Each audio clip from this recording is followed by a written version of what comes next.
everybody, how's it going? How's it going? How's it going? We're doing another video, how to increase your defensive capabilities. That's not the name of the title. I don't know the title. Yeah, sorry, I kind of bullshitted this video. This video should have been out. I made the thumbnail first, and apparently I'm never going to do that again, because when I do that, I feel like I have more time to be lazy on the video making process, which is crazy. But flip side, when I make the video first, I get very antsy to post it. So that's my apologies. We're back at it though. I had a notepad. Long story short, that shit's gone now, so I'm kind of running this shit off the dome. So please forgive me, but everything should still fall in line if I'm remembering correctly. But first things first is you're not really fully aware of your resources, right? And what I mean by that is you're not really looking, like I said, fighting games are math, right? If we're gonna go on a very basic level, right? Health is probably one of the most important resources at in-game or late stages, because if you can't afford to take anything, that makes defense a lot hellish. It's really a 50-50. Like if he throws me, shimmies me, like it's a wrap, right? So you have to really hard commit to an option or you're dead. So I feel like when you have low health, I really think dry gauge is more important, but when you have low health, any and everything is like that trumps everything. Like if your health's critical, or if your health's like in the yellow 25% range mostly, bro, nothing matters. Like anything at that point could kill you, except like a throw. Like, so basically in that case, it wouldn't probably be acceptable to take this. If you're gonna die taking this, don't take this, obviously, right? But for the most part, people round start worry about taking this. Me personally, I ain't gonna lie, when people do this round start, and even if they don't throw, even better, because they might assume just naturally I'm teching, I'm gonna delay tech, bro. You did all of that, you lost half your dry gauge for a weak ass string, bro. That's a win.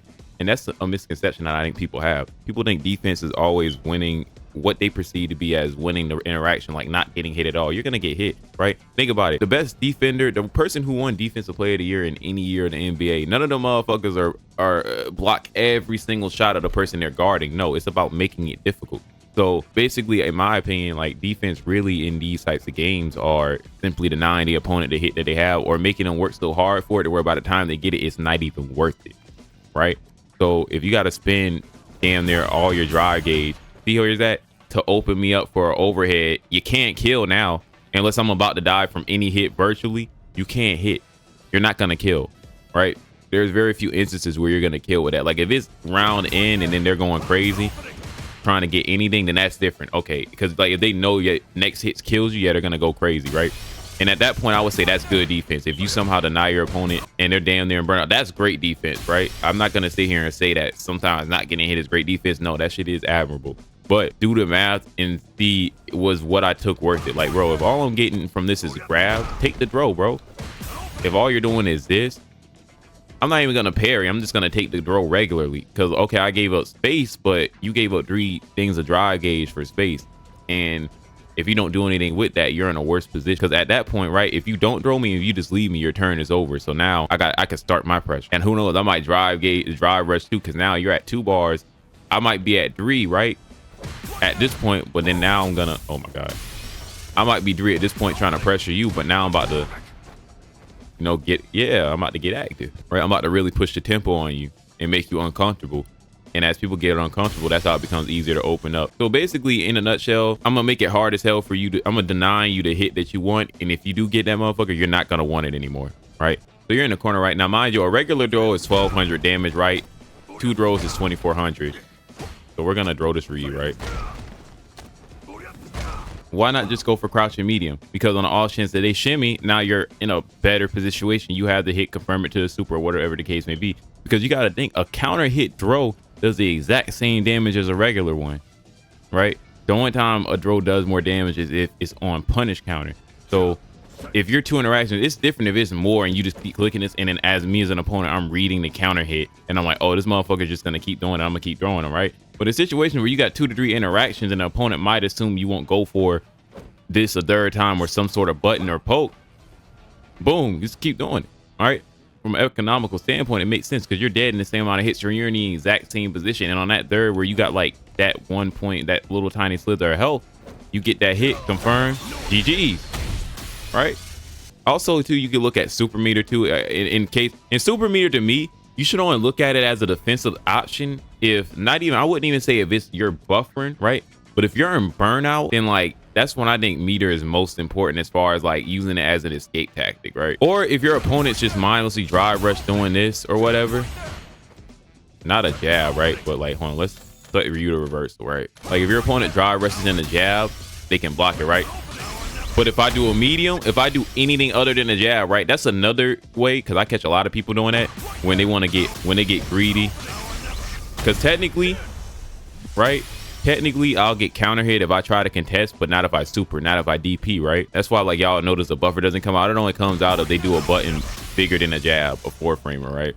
Buffering, yeah, is important, but not really as much unless you're like on the verge of death. But I think it's most important when you're in the corner and burnout, because you got to think an opponent with no meter and they're in burnout, they're getting wall stun. Me personally, like, depending on where they're at health wise or just in general, I like to wait till they jump and then knock them down, or I like to try to get a knockdown then do it, especially if they have no meter. But you also got to watch, because you might be building a meter, so that's why you don't want to hit them too much unless, like, and if I'm not doing that, I'm trying to drain their health or get one good hit on them so I can mix them maybe one more time and then just stun them. Like, there's some occasions where the opponent might be playing high level, high quality defense and their gauge is about to give up. And that's the thing, if you're buffering, because buffering hurts your fingers, right? If you see that your meter is about to recover drive gauge wise, that's when you, I think, in my opinion, you should start really buffering, right? Because that's when your opponent's probably going to stun you, whether you've just been denying them the whole time and they get you in there. You should really watch for that, right? But yeah, other than that though, those are like kind of the situations where mostly, and then you have time as well if you want to go over that, but that's like kind of common, like, I ain't say common sense, but like, well, let's say you're to you with more health and time's running out, then obviously you would go defensive, or you would kind of, okay, can we not keep doing that? Sorry, I forgot. I keep forgetting about that.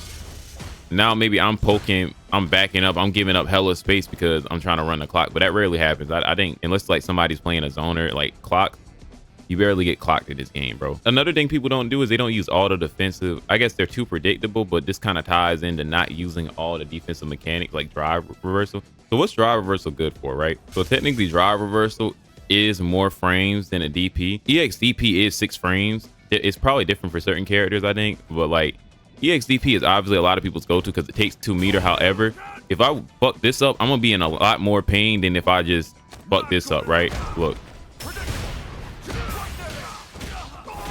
But the point I'm trying to make is every character gets less damage. They have to spend a lot of meter to get decent damage with drive reversal. Or not a lot, but the amount of damage I'm going to take from shooting out a drive reversal, right, opposed to shooting out a DP is way different. Now, if you get too predictable with the drive reversal, then yeah, people will start baiting it out. But at the same time, a lot of times people, even though it is slower technically, it catches people off guard. I don't know why. A lot of people will see it and still mash because they think it's a hit, but it's good to use it, especially when people don't expect it, right? Now, you could argue the Oki you get off of DP is way better. It's 29 frames opposed to, what was it, like 22, 19, 20 frames.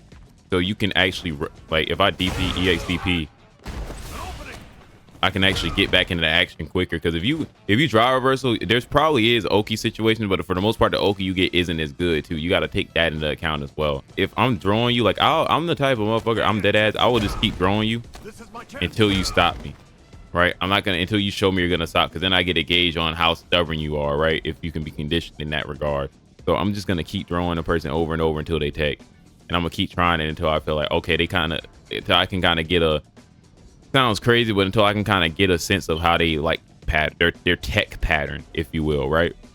But yeah, no, and like to me the problem is on, and I feel like when you have more options, like it's different for certain characters, right? Like Marissa, all you can really do is drive reversal on level 1 to get out of jail, maybe jump out the corner, but for the most part you can't really beat Drogo's without drive reversal. For like Manon and Marissa, those characters, right, certain characters that don't have DPs, yeah, drive reversal is probably already your best friend. But just think about it, use drive reversal more. That's when I say like the more things, I really mean drive reversal. I feel like a lot of people don't use it and they should. It's really good. Like even as for you, I'll use it because I feel like it's more guaranteed in my opinion. Like I feel like it's much easier to catch people off guard with a drive reversal than it is to catch them off guard with that. The last tip, because the other two kind of that I was gonna do initially are similar, but the last thing I would give and recommend, this is kind of offensive. I'm not gonna say pokes because that is kind of defense to some extent, but whatever, right? We already talked about that last video. I would say learning the anti-air, and we did speak about that, I think, one video actually, or no, we might have made anti-air drills.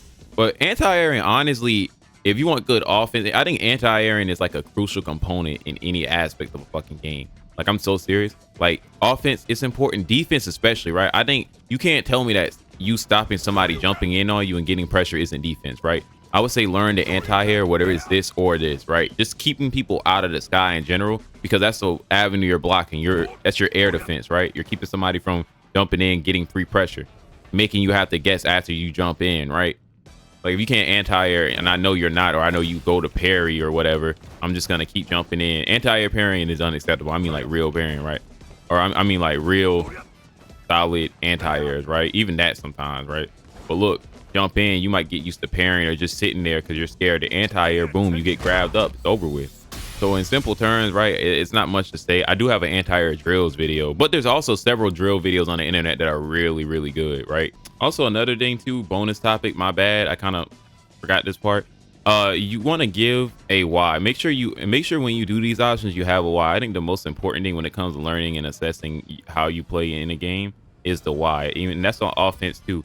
I feel like even if you don't know what the fuck you're doing, if you have a sense of why you're doing it, at least to some extent, it might not make sense for you to do it, but if you could at least make a reasoning, like if you're making a conscious decision to do something, you can at least then, when you go to check and kind of, you know, hold yourself accountable, okay, why did I do this or whatever, if that makes sense, it kind of gives you a place to start from. Because if you're just doing shit without any it's much harder for you to assess and criticize yourself. And then at that point, right, if there's no idea or mindset or anything that you're trying to change, my nigga, you're not going to get better, because there's not going to be anything to change, because you're not thinking. Not because you're that good, you're just not thinking, right? Make sure at this point, everything you do, you consciously do it. Like, okay, it might not be correct, but if you could at least tell yourself why you did it, you can then look at, well, why is that a bad idea? Like, I'm in the corner, I took these 3 throws, but why did the opponent, is it because I was hard stuck on the opponent shimmying, right? I'm not saying you're always going to be right or wrong. Your why could be dumb as hell, but at least you got one. You're better than the person that just doing shit without any sort of just mindlessly getting out of defense, not actually thinking about the defensive options, just randomly DPing, randomly bullshitting, you know. Yeah, and that's it, y'all. There was 5. Like I said, the dotes got lost, and honestly, I think one of the tips was like damn near the same as the other, so I kind of made it do what it do. But yeah, hope y'all enjoyed the video. Check me out on Twitch. I play much mini games. I'm probably playing Spider-Man tonight, so I am playing that bitch tonight because I'm getting this video posted beforehand. So look, at about 7, maybe 8 o'clock, 8 o'clock, nigga, we playing Spider-Man, so y'all tap in. Yeah, I ain't never played that game before, so we gonna play it. But yeah, thank y'all so much for watching the video. Thank y'all for all the support y'all been giving on these Street Fighter videos. I'm gonna still post a bunch of them. That's still gonna be a majority of the content, it looks like, going forward, maybe. But I'm still gonna try to sprinkle a little something different in here and there, because this is still a gaming channel at the end of the day. But you know, for the most part, we're gonna keep it Street Fighter. Yeah, thank y'all for watching. Y'all have a great day.